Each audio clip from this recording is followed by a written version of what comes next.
ನಮಸ್ಕಾರ ವೀಕ್ಷಕರೇ, digital news Kannada YouTube ಚಾನಲ್ಗೆ ಸ್ವಾಗತ ಸುಸ್ವಾಗತ. ಕಲಿಯುಗದ ಬಗ್ಗೆ ಭಯಾನಕ ಭವಿಷ್ಯವಾಣಿಯನ್ನ ಸಂತ ಪ್ರೇಮಾನಂದ ಮಹಾರಾಜರು ನುಡಿದಿದ್ದಾರೆ.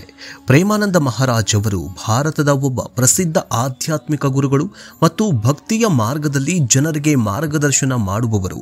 ಇದೀಗ ಪ್ರೇಮಾನಂದ ಮಹಾರಾಜರು ಕಲಿಯುಗದ ಬಗ್ಗೆ ಭಯಾನಕ ಭವಿಷ್ಯವಾಣಿಯನ್ನ ನುಡಿದಿದ್ದಾರೆ.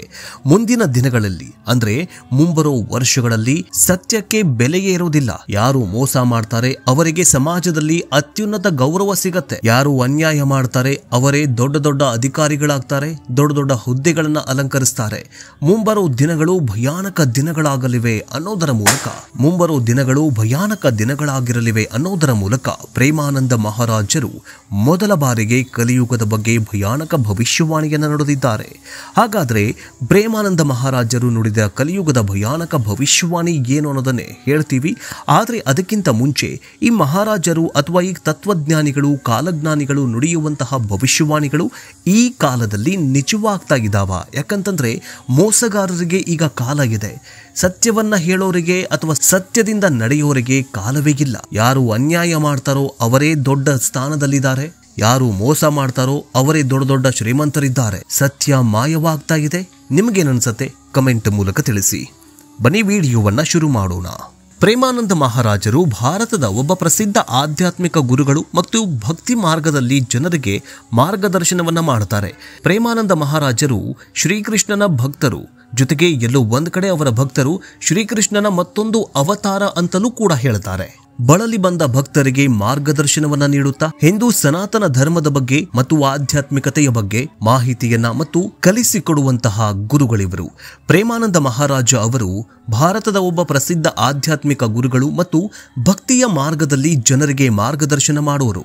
ಅವರು ಕಲಿಯುಗದ ಬಗ್ಗೆ ಹಲವಾರು ಸಂದರ್ಭಗಳಲ್ಲಿ ಮಾತನಾಡಿದ್ದಾರೆ ಮತ್ತು ಅದರ ಸ್ವರೂಪ, ಪರಿಣಾಮಗಳು ಮತ್ತು ಆ ಕಾಲದಲ್ಲಿ ಅಂದ್ರೆ ಈ ಕಾಲದಲ್ಲಿ ಮನುಷ್ಯರು ಹೇಗೆ ಜೀವಿಸಬೇಕು ಅನ್ನೋದರ ಬಗ್ಗೆಯೂ ಕೂಡ ಉಪದೇಶದಲ್ಲಿ ಮಾಡ್ತಾರೆ. ಆದ್ರೆ ಇಂದು ಪ್ರೇಮಾನಂದ ಮಹಾರಾಜರು ಇತ್ತೀಚೆಗಷ್ಟೇ ಭಾರಿ ಸುದ್ದಿಯಲ್ಲಿದ್ದಾರೆ. ಒಂದು ಹೇಳಿಕೆಯಿಂದ ಭಾರಿ ಸುದ್ದಿಯಲ್ಲಿದ್ದಾರೆ. ತಮ್ಮ ಸತ್ಸಂಗದ ಮೂಲಕ ಅವರು ಭಕ್ತರಿಗೆ ಆಧ್ಯಾತ್ಮಿಕ ಜೀವನದ ಬಗ್ಗೆ ಮಾಹಿತಿಯನ್ನು ನೀಡುತ್ತಾರೆ. ಇನ್ನು ಸತ್ಸಂಗದ ನಂತರ ನೆರೆದಿದ್ದ ಭಕ್ತರು ಪ್ರೇಮಾನಂದ ಮಹಾರಾಜ ಅವರ ಬಳಿ ಅನೇಕ ಸಮಸ್ಯೆಗಳ ಬಗ್ಗೆ ಪ್ರಶ್ನೆಯನ್ನ ಕೇಳ್ತಾರೆ. ಈ ವೇಳೆ ಸಂತರು ಪರಿಹಾರವನ್ನು ಕೂಡ ನೀಡ್ತಾರೆ. ಒಬ್ಬ ಭಕ್ತ ಪ್ರೇಮಾನಂದ ಮಹಾರಾಜರಿಗೆ ಕಲಿಯುಗದ ಬಗ್ಗೆ ಒಂದು ಪ್ರಶ್ನೆಯನ್ನ ಕೇಳಿದ್ರು. ಆ ಪ್ರಶ್ನೆಗೆ ಉತ್ತರವಾಗಿ ಪ್ರೇಮಾನಂದ ಮಹಾರಾಜರು ಹೇಳಿದ ಉತ್ತರ ಅಲ್ಲಿದ್ದವರು ಒಂದು ಕ್ಷಣ ದಂಗಾಗೋ ಹಾಗಾಗಿತ್ತು. ಪ್ರಸ್ತುತ ಈ ವಿಡಿಯೋ ಸೋಷಿಯಲ್ ಮೀಡಿಯಾದಲ್ಲೂ ಕೂಡ ಭಾರಿ ವೈರಲ್ ಆಗ್ತಾ ಇದೆ. ಪ್ರೇಮಾನಂದ ಮಹಾರಾಜರನ್ನ ಕಲಿಯುಗ ಹೇಗಿರತ್ತೆ ಮಹಾರಾಜ್ಜಿ ಅಂತ ಕೇಳಲಾಯಿತು. ಅಲ್ಲಿ ಯಾವ ರೀತಿಯ ಜನರು ವಾಸವಿರ್ತಾರೆ? ಈ ಪ್ರಶ್ನೆಗೆ ಸಂತನ ಉತ್ತರ ಕೇಳಿ ಎಲ್ಲರೂ ಆಘಾತಕ್ಕೊಳಗಾಗಿದ್ರು. ವಾಸ್ತವವಾಗಿ ಪ್ರೇಮಾನಂದ ಮಹಾರಾಜಿ ಅವರು ಹೇಳ್ತಾರೆ, ಸದ್ಯದ ಪರಿಸ್ಥಿತಿ ತುಂಬಾನೇ ಶಕ್ತಿಶಾಲಿಯಾಗಿದೆ. ಕಲಿಯುಗದಲ್ಲಿ ಸಂಪತ್ತನ್ನ ಹೊಂದಿರುವವರನ್ನ ಮಾತ್ರ ಶ್ರೇಷ್ಠರು ಅಂತ ಪರಿಗಣಿಸಲಾಗತ್ತೆ. ಜನರು ಅವನನ್ನ ಒಬ್ಬ ಮಹಾನ್ ವ್ಯಕ್ತಿಯಂತ ಪರಿಗಣಿಸ್ತಾರೆ. ಅಷ್ಟೇ ಅಲ್ಲ, ಈ ವ್ಯಕ್ತಿಯನ್ನ ಉದಾತ್ತ ಮತ್ತು ಸದ್ಗುಣಶೀಲ ಅಂತ ಪರಿಗಣಿಸಲಾಗತ್ತೆ. ಸಂಪತ್ತು ಇರುವವನು, ಅಧಿಕಾರ ಇರುವವರು ಮಾತ್ರ ಶ್ರೇಷ್ಠರು ಅಂತ ಜನ ಪರಿಗಣಿಸುತ್ತಾರೆ. ಸದ್ಯ ಇದೇ ಆಗ್ತಾ ಇದೆ ಅಂತ ಹೇಳಿದ್ದಾರೆ. ಇನ್ನು ಭಯಾನಕ ಸಮಯಗಳು ಬರಲಿವೆ. ಹಿಂದಿನ ಕಾಲದಲ್ಲಿ ಮದುವೆಗಾಗಿ ಹುಡುಗ ಮತ್ತು ಹುಡುಗಿಯರ ಜಾತಕಗಳನ್ನು ಪರಿಶೀಲಿಸಲಾಗ್ತಾಗಿತ್ತು. ಆ ಬಳಿಕ ಮದುವೆ ಬಗ್ಗೆ ನಿರ್ಧಾರ ಮಾಡಲಾಗ್ತಾಗಿತ್ತು. ಆದರೆ ಕಲಿಯುಗದಲ್ಲಿ ಇದೆಲ್ಲ ಉಲ್ಟಾ ಹೋಗ್ಬಿಟ್ಟಿದೆ. ಇಲ್ಲಿ ಕುಟುಂಬದ ಗುಣ, ಸ್ವಭಾವದ ಬಗ್ಗೆ ಪ್ರಶ್ನೆನೇ ಬರಲ್ಲ. ಯಾಕಂದ್ರೆ ಇಲ್ಲಿ ಹುಡುಗ ಹುಡುಗಿ ಒಬ್ರನ್ನೊಬ್ರು ಇಷ್ಟಪಡುತ್ತಾರೆ, ಅವರ ಹಿತಾಸಕ್ತಿಯಂತೆ ಮದುವೆಯಾಗ್ತಾರೆ ಅಂತ ಹೇಳಿದ್ದಾರೆ. ಇನ್ನು ಪ್ರೇಮಾನಂದ ಮಹಾರಾಜ್ ಅವರ ಭವಿಷ್ಯವಾಣಿಯ ಅತ್ಯಂತ ಆತಂಕಕಾರಿ ಭಾಗವು ಅಂತಂದ್ರೆ ಕಲಿಯುಗದಲ್ಲಿ ಅಪ್ರಾಮಾಣಿಕತೆ ಹೇಗೆ ಮೇಲುಗೈ ಸಾಧಿಸುತ್ತೆ ಎನ್ನುವುದನ್ನು ಕೂಡ ಹೇಳಿದ್ದಾರೆ. ಮಹಾರಾಜರ ಪ್ರಕಾರ ವಂಚನೆ ಮತ್ತು ಮೋಸ ಮಾಡುವವರನ್ನ ಸಮಾಜದಲ್ಲಿ ಅತ್ಯಂತ ಸಮರ್ಥ ವ್ಯಕ್ತಿಗಳು ಅಂತ ಪರಿಗಣಿಸಲಾಗತ್ತೆ. ಕಲಿಯುಗದಲ್ಲಿ ಹೆಚ್ಚು ಸುಳ್ಳುಗಳನ್ನ ಯಾರು ಹೇಳ್ತಾರೋ, ಯಾರು ಹೆಚ್ಚು ಮೋಸ ಮಾಡ್ತಾರೋ ಅಂಥವರಿಗೆ ಸಮಾಜದಲ್ಲಿ ಯಶಸ್ವಿ ಆಗ್ತಾರೆ, ಅಂಥವರೇ ಸಮಾಜದಲ್ಲಿ ಯಶಸ್ಸು ಆಗ್ತಾರೆ, ಅಂಥವರೇ ದೊಡ್ಡ ದೊಡ್ಡ ವ್ಯಕ್ತಿಗಳಾಗ್ತಾರೆ, ಅವರನ್ನೇ ಜಾಸ್ತಿ ಗೌರವಿಸಲ್ಪಡ್ತಾರೆ, ಜನನೂ ಅವರನ್ನೇ ನಂಬುತ್ತಾರೆ. ಇನ್ನು ಅದೇ ರೀತಿ ಪ್ರೇಮಾನಂದ ಮಹಾರಾಜರು ಹೇಳಿದಂತಹ ಕಲಿಯುಗದ ಭವಿಷ್ಯವಾಣಿಗಳು ನಿಜವಾಗ್ತಾ ಇದೆ. ಇತ್ತ ಭವಿಷ್ಯ ಮಾಲಿಕ ರಚನೆ ಮಾಡಿರುವಂತಹ ಕಾಲಜ್ಞಾನಿಗಳ ಭವಿಷ್ಯವಾಣಿಯೂ ಕೂಡ ನಿಜವಾಗ್ತಾ ಇದೆ. ಶ್ರೀ ಅಚ್ಯುತಾನಂದ ದಾಸ್ ಅವರು ಬರೆದಿರುವಂತಹ ಭವಿಷ್ಯ ಮಾಲಿಕಾ ಪುಸ್ತಕದಲ್ಲಿ 13 ಇಸ್ಲಾಂ ರಾಷ್ಟ್ರಗಳಿಂದ ಭಾರತಕ್ಕೆ ಕಂಟಕ ಕಾದಿದೆ. 2030 ಒಳಗೆ ಮೂರನೇ ಮಹಾಯುದ್ಧ ಘಟಿಸತ್ತೆ 2030ರವರೆಗಿನ ಘನಘೋರ ಸತ್ಯಗಳ ಬಗ್ಗೆ ಅನಾವರಣ ಮಾಡಲಾಗಿದೆ. ಈ ಭವಿಷ್ಯಮಾಲಿಕಾ ಪುಸ್ತಕದಲ್ಲಿ ಭಾರತದ ಮೇಲೆ 13 ಇಸ್ಲಾಂ ರಾಷ್ಟ್ರಗಳು ಆಕ್ರಮಣ ಮಾಡುತ್ತವಂತೆ. ಭಾರತವನ್ನ ಛಿದ್ರ ಮಾಡೋದಕ್ಕೆ 13 ಇಸ್ಲಾಂ ದೇಶಗಳು ಒಗ್ಗಟ್ಟಾಗಿ ಆಕ್ರಮಣ ಮಾಡಲಿವೆ. ಚೀನಾದೊಂದಿಗೆ ಸೇರಿಕೊಳ್ಳುವಂತಹ ಈ 13 ಇಸ್ಲಾಮಿಕ್ ದೇಶಗಳು ಭಾರತದ ಮೇಲೆ ದಾಳಿ ಮಾಡುತ್ತವೆ. 2025ರಲ್ಲಿ ಶನಿಯು ಮೀನರಾಶಿಗೆ ಪ್ರವೇಶ ಮಾಡಿದಾಗ ಮೂರನೇ ಮಹಾಯುದ್ಧ ಆರಂಭವಾಗಲಿದೆ ಅಂತ ಭವಿಷ್ಯವಾಣಿಯನ್ನ ನುಡಿಯಲಾಗಿದೆ. ಈಗ ಎರಡನೇ ಮಹಾಯುದ್ಧದ ಸಂದರ್ಭದಲ್ಲೂ ಕೂಡ ಶನಿಯು ಮೀನರಾಶಿಗೆ ಪ್ರವೇಶ ಮಾಡಿದ್ದ. ಯಾವಾಗ ಪ್ರವೇಶವಾಗತ್ತೋ, ಯಾವಾಗ ಈ ವಿದ್ಯಮಾನ ಘಟಿಸುತ್ತೋ ಆಗ ಎರಡನೇ ಮಹಾಯುದ್ಧ ಘಟಿಸಿತ್ತು. ಆದ್ರೆ ಈಗ 2025ರಿಂದ 2030ರವರೆಗೆ ಮೂರನೇ ಮಹಾಯುದ್ಧವು 6 ವರ್ಷ ಮತ್ತು 6 ತಿಂಗಳುಗಳ ಕಾಲ ಘಟಿಸಲಿದೆ.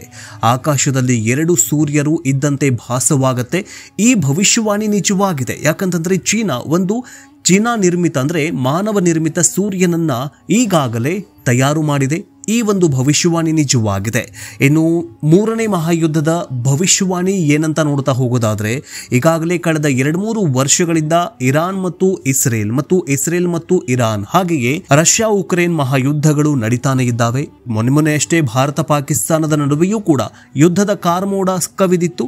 ಆ ಯುದ್ಧದ ಕಾರ್ಮೋಡ ಇನ್ನುವರೆಗೂ ಕೂಡ ಹಾಗೆ ಇದೆ. ಯಾವಾಗ ಈ ಭೂಮಂಡಲದಲ್ಲಿ ಮೂರನೇ ಮಹಾಯುದ್ಧ ಘಟಿಸತ್ತೆ ಯಾರಿಗೂ ಕೂಡ ಅಂದಾಜು ಮಾಡೋದಕ್ಕಾಗೋದಿಲ್ಲ. ಹೀಗಾಗಿ ಭಾರತ ಅಷ್ಟೇ ಅಲ್ಲ, ಇಡೀ ವಿಶ್ವಕ್ಕೆ ಯುದ್ಧದ ಭೀತಿ ಶುರುವಾಗಿದೆ. ಅದರಲ್ಲಿ ಒಬ್ಬ ವ್ಯಕ್ತಿ ಹುಚ್ಚನಂತೆ ವರ್ತಿಸ್ತಾನೆ. ಆ ಹುಚ್ಚುತನವೇ ವಿಶ್ವಕ್ಕೆ ಕಂಟಕವಾಗತ್ತೆ ಅಂತ ಭವಿಷ್ಯವಾಣಿಯಲ್ಲಿ ಹೇಳಲಾಗಿತ್ತು. ಅದರಂತೆ ಆ ಭವಿಷ್ಯವಾಣಿ ನಿಜವಾಗಿದೆ. ಆ ಹುಚ್ಚು ದೊರೆ ಯಾರು ಅಂತಂದ್ರೆ ಇದೇ ಡೊನಾಲ್ಡ್ ಟ್ರಂಪ್ ಹುಚ್ಚರಂತೆ ಸುಂಕವನ್ನ ವಿಧಿಸಿ ವಿಶ್ವಕ್ಕೆ ಕಂಟಕವಾಗಿದ್ದಾನೆ. ಈ ವಿಶ್ವದ ಕಂಟಕ ಹೋಗಲಾಡಿಸಬೇಕಂದ್ರೆ ಆತನ 2030ರವರೆಗೆ ಯಾವುದೋ ಒಂದು ಅಕಾಲಿಕ ಮರಣವಾಗುವ ಸಾಧ್ಯತೆ ಇದೆ ಅಂತಲೂ ಕೂಡ ಭವಿಷ್ಯವಾಣಿಯಲ್ಲಿ ಹೇಳಲಾಗಿದೆ. ಅದೇನೇ ಆಗಲಿ, ಈ ಪ್ರೇಮಾನಂದ ಮಹಾರಾಜರು ಮತ್ತು ಈ ಅಚ್ಯುತಾನಂದ ದಾಸರು ಬರೆದಿರುವಂತಹ ಕಲಿಯುಗದ ಭವಿಷ್ಯವಾಣಿಗಳು ನಿಜವಾಗ್ತಾ ಇರುವುದಂತೂ ಸತ್ಯ. 2025ರಲ್ಲಿ ಶನಿಯು ಮೀನರಾಶಿಗೆ ಪ್ರವೇಶ ಮಾಡಿದಾಗ ಮೂರನೇ ಮಹಾಯುದ್ಧ ಆರಂಭವಾಗಲಿದೆ ಅಂತ ಭವಿಷ್ಯವಾಣಿಯನ್ನ ನುಡಿಯಲಾಗಿದೆ. ಈಗ ಎರಡನೇ ಮಹಾಯುದ್ಧದ ಸಂದರ್ಭದಲ್ಲೂ ಕೂಡ ಶನಿಯು ಮೀನರಾಶಿಗೆ ಪ್ರವೇಶ ಮಾಡಿದ್ದ. ಯಾವಾಗ ಪ್ರವೇಶವಾಗತ್ತೋ, ಯಾವಾಗ ಈ ವಿದ್ಯಮಾನ ಘಟಿಸುತ್ತೋ ಆಗ ಎರಡನೇ ಮಹಾಯುದ್ಧ ಘಟಿಸಿತ್ತು. ಆದ್ರೆ ಈಗ 2025ರಿಂದ 2030ರವರೆಗೆ ಮೂರನೇ ಮಹಾಯುದ್ಧವು 6 ವರ್ಷ ಮತ್ತು 6 ತಿಂಗಳುಗಳ ಕಾಲ ಘಟಿಸಲಿದೆ. ಆಕಾಶದಲ್ಲಿ 2 ಸೂರ್ಯರು ಇದ್ದಂತೆ ಭಾಸವಾಗತ್ತೆ. ಈ ಭವಿಷ್ಯವಾಣಿ ನಿಜವಾಗಿದೆ. ಯಾಕಂತಂದ್ರೆ ಚೀನಾ ನಿರ್ಮಿತ ಅಂದ್ರೆ ಮಾನವ ನಿರ್ಮಿತ ಸೂರ್ಯನನ್ನ ಈಗಾಗಲೇ ತಯಾರು ಮಾಡಿದೆ. ಈ ಒಂದು ಭವಿಷ್ಯವಾಣಿ ನಿಜವಾಗಿದೆ. ಇನ್ನು ಮೂರನೇ ಮಹಾಯುದ್ಧದ ಭವಿಷ್ಯವಾಣಿ ಏನಂತ ನೋಡ್ತಾ ಹೋಗೋದಾದ್ರೆ, ಈಗಾಗಲೇ ಕಳೆದ 2-3 ವರ್ಷಗಳಿಂದ ಇರಾನ್ ಮತ್ತು ಇಸ್ರೇಲ್ ಮತ್ತು ಇರಾನ್ ಹಾಗೆಯೇ ರಷ್ಯಾ ಉಕ್ರೇನ್ ಮಹಾಯುದ್ಧಗಳು ನಡೀತಾನೆ ಇದ್ದಾವೆ. ಮೊನ್ನೆ ಅಷ್ಟೇ ಭಾರತ ಪಾಕಿಸ್ತಾನದ ನಡುವೆಯೂ ಕೂಡ ಯುದ್ಧದ ಕಾರ್ಮೋಡ ಕವಿದಿತ್ತು. ಆ ಯುದ್ಧದ ಕಾರ್ಮೋಡ ಇನ್ನುವರೆಗೂ ಕೂಡ ಹಾಗೆ ಇದೆ. ಯಾವಾಗ ಈ ಭೂಮಂಡಲದಲ್ಲಿ ಮೂರನೇ ಮಹಾಯುದ್ಧ ಘಟಿಸತ್ತೆ ಯಾರಿಗೂ ಕೂಡ ಅಂದಾಜು ಮಾಡೋದಕ್ಕಾಗೋದಿಲ್ಲ.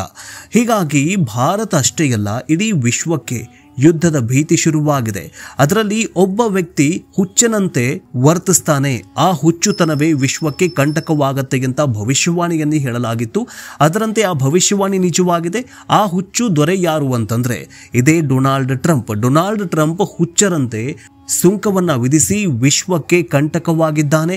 ಈ ವಿಶ್ವದ ಕಂಟಕ ಹೋಗಲಾಡಿಸಬೇಕಂದ್ರೆ ಆತನ 2030ರವರೆಗೆ ಯಾವುದೋ ಒಂದು ಅಕಾಲಿಕ ಮರಣವಾಗುವ ಸಾಧ್ಯತೆ ಇದೆ ಅಂತಲೂ ಕೂಡ ಭವಿಷ್ಯವಾಣಿಯಲ್ಲಿ ಹೇಳಲಾಗಿದೆ.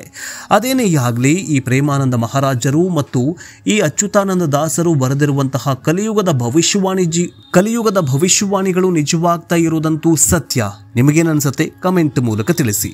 ಇಂತಹ ವಿಸ್ಮಯಕಾರಿ ಮಾಹಿತಿಗಾಗಿ ನಮ್ಮ YouTube channel digital news Kannada ಬೇಗ ಸಬ್ಸ್ಕ್ರೈಬ್ ಮಾಡ್ಕೊಳ್ಳಿ. ವಿಡಿಯೋ ಇಷ್ಟವಾದಲ್ಲಿ ಬೇರೆಯವರಿಗೂ ಕೂಡ ಶೇರ್ ಮಾಡಿ, ಲೈಕ್ ಮಾಡಿ, ಕಮೆಂಟ್ ಮಾಡಿ. ಮುಂದಿನ ಅಪ್ಡೇಟ್ನೊಂದಿಗೆ ಬೇಗ ವಾಪಸ್ ಬರ್ತೀವಿ. ನೋಡ್ತಾ ಇರಿ ಡಿಜಿಟಲ್ ನ್ಯೂಸ್ ಕನ್ನಡ. ಜೈ ಹಿಂದ್, ಜೈ ಕರ್ನಾಟಕ, ಜೈ ಸನಾತನ.